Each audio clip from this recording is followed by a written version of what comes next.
You're listening to TIMESTAND the Theory.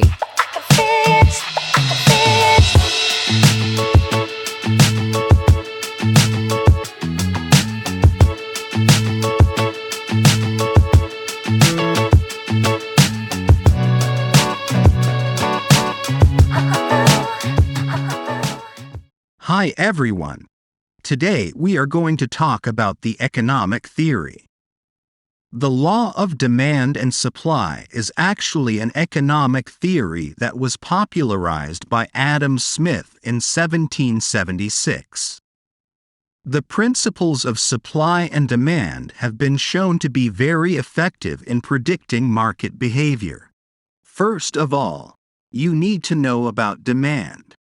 Although most explanations typically focus on explaining the concept of supply first, understanding demand is more intuitive for many, and thus helps with subsequent descriptions. The figure above depicts the most basic relationship between the price of a good and its demand from the standpoint of the consumer. This is actually one of the most important differences between the supply curve and the demand curve. Whereas supply graphs are drawn from the perspective of the producer, demand is portrayed from the perspective of the consumer. As the price of a good increases, the demand for the product will, except for a few obscure situations, decrease.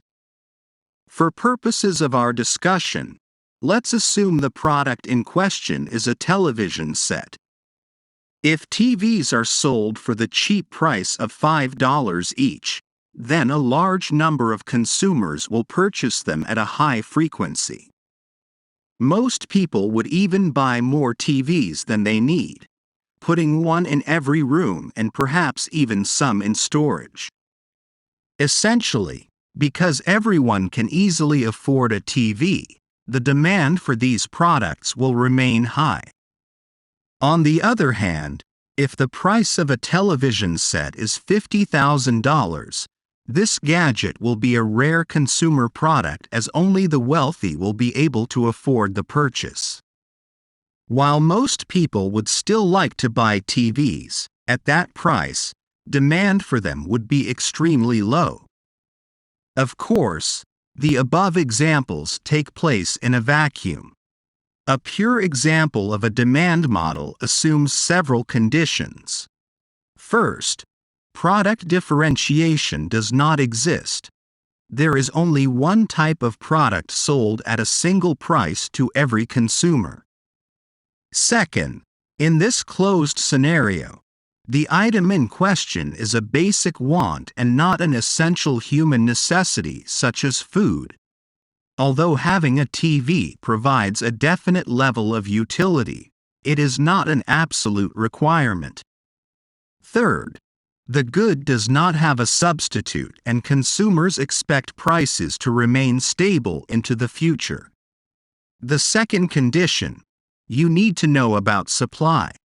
The supply curve functions in a similar fashion, but it considers the relationship between the price and available supply of an item from the perspective of the producer rather than the consumer. When prices of a product increase, producers are willing to manufacture more of the product to realize greater profits. Likewise, falling prices depress production as producers may not be able to cover their input costs upon selling the final good.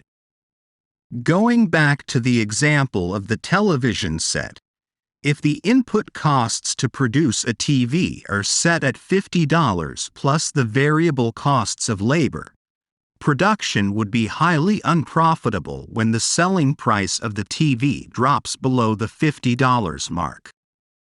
On the other hand, when prices are higher, producers are encouraged to increase their levels of activity to reap more benefit. For example, if television prices are $1,000, manufacturers can focus on producing television sets in addition to other possible ventures. Keeping all variables the same but increasing the selling price of the TV to $50,000 would benefit the producers and provide the incentive to build more TVs. The behavior to seek maximum amounts of profits forces the supply curve to be upward sloping. An underlying assumption of the theory lies in the producer taking on the role of a price taker. Rather than dictating prices of the product, this input is determined by the market and suppliers only face the decision of how much to actually produce, given the market price. Similar to the demand curve, optimal scenarios are not always the case, such as in monopolistic markets. The third condition: you need to know about an equilibrium. Equilibrium is the state in which market supply and demand balance each other, and as a result prices become stable. Generally, an oversupply of goods or services causes prices to go down, which results in higher demand, while an undersupply or shortage causes prices to go up, resulting in less demand. The balancing effect of supply and demand results in a state of equilibrium. Economists like Adam Smith believed that a free market would trend towards equilibrium. For example, a dearth of any one good would create a higher price generally, which would reduce demand, leading to an increase in supply provided the right incentive. The same would occur in reverse order provided there was excess in any one market. Modern economists point out that cartels or monopolistic companies can artificially hold prices higher and keep them there in order to reap higher profits. The diamond industry is a classic example of a market where demand is high, but supply is made artificially scarce by companies selling fewer diamonds in order to keep prices high. When markets aren't in a state of equilibrium, they are said to be in disequilibrium. Disequilibrium can happen in a flash in a more stable market or can be a systematic characteristic of certain markets. At times, disequilibrium can spill over from one market to another. For instance, if there aren't enough transport companies or resources available to ship coffee internationally, then the coffee supply for certain regions could be reduced, affecting the equilibrium of coffee markets. Example of equilibrium: a store manufactures 1,000 spinning tops and retails them at $10 per piece. But no one is willing to buy them at that price. To pump up demand, the store reduces its price to $8. There are 250 buyers at that price point. In response, the store further slashes the retail cost to $5 and garners 500 buyers in total. Upon further reduction of the price to $2, 1,000 buyers of the spinning top materialize. At this price point, supply equals demand. Hence, $2 is the equilibrium price for the spinning tops. The fourth condition: you need to know about surplus. Producer surplus is the difference between how much a person would be willing to accept for a given quantity of a good versus how much they can receive by selling the good at the market price. The difference or surplus amount is the benefit the producer receives for selling the good in the market. A producer surplus is generated by market prices in excess of the lowest price producers would otherwise be willing to accept for their goods. A producer surplus combined with a consumer surplus equals overall economic surplus, or the benefit provided by producers and consumers interacting in a free market as opposed to one with price controls or quotas. If a producer could price discriminate correctly, or charge every consumer the maximum price the consumer is willing to pay, then the producer could capture the entire economic surplus. In other words, producer surplus would equal overall economic surplus. However, the existence of producer surplus does not mean there is an absence of a consumer surplus. The idea behind a free market that sets a price for a good is that both consumers and producers can benefit, with consumer surplus and producer surplus generating greater overall economic welfare. Market prices can change materially due to consumers, producers, a combination of the two, or other outside forces.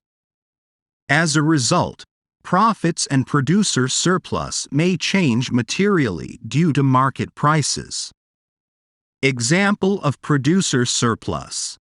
There are 20 companies that make widgets, each producing them at slightly different costs, ranging from $2.50 to $3.50 per widget. In the market, there is an equilibrium point where the amount of widgets supplied meets demand at $3. The producer surplus would define those producers who can make widgets for less than $3, down to $2.50, while those whose costs are up to $3.50 will experience a loss instead. For the lowest cost producer, they would enjoy a surplus of 50 cents per widget. The fifth condition, you need to know about a shortage? A shortage, in economic terms, is a condition where the quantity demanded is greater than the quantity supplied at the market price. A shortage can be contrasted with a surplus. In a normally functioning market, there is an equilibrium between the quantity demanded and quantity supplied at a price point dictated by market forces. A shortage is a situation in which demand for a product or service exceeds the available supply. When this occurs, the market is said to be in a state of disequilibrium. Usually, this condition is temporary as the product will be replenished and the market regains equilibrium. Note that shortage should not be confused with the economics term, scarcity, in that shortages are usually temporary and can be corrected, while scarcities tend to be systemic and cannot be readily replenished. There are three main causes of shortage: increase in demand, outward shift in the demand curve. For example, a sudden heat wave leads to an unexpected demand for energy that cannot be met. Decrease in supply, inward shift in supply curve. For example, an unexpected freeze results in the destruction of orange crops, leading to a drastic reduction in the supply of orange juice. Government intervention. Shortages can also be the result of government-imposed price ceilings. Possible causes of a shortage include miscalculation of demand by a company producing a good or service, resulting in the inability to keep up with demand, or government policies such as price fixing or rationing. Natural disasters that devastate the physical landscape of a region can also cause shortages of such essential products as food and housing, also leading to higher prices of those goods. Global consumer and business trends can also create commodities and labor shortages. Examples of shortages. Some examples of shortages in different markets include the following: cocoa shortage in 2016. Chocolate makers faced a shortage of cocoa beans because of falling supplies of the raw commodity and increased demand for chocolate. In 2015, the global demand for chocolate rose by 0.6% to 7.1 million tons. However, The production of cocoa from leading cocoa bean suppliers in areas such as Ghana and the Ivory Coast fell by 3.9%, causing the global supply of cocoa beans to fall to just 4.1 million tons. A factor in the increased demand was that consumption of chocolate candy has been on the rise in places like China and India. Overall, the demand for cocoa in Asia jumped by 5.9% in 2015.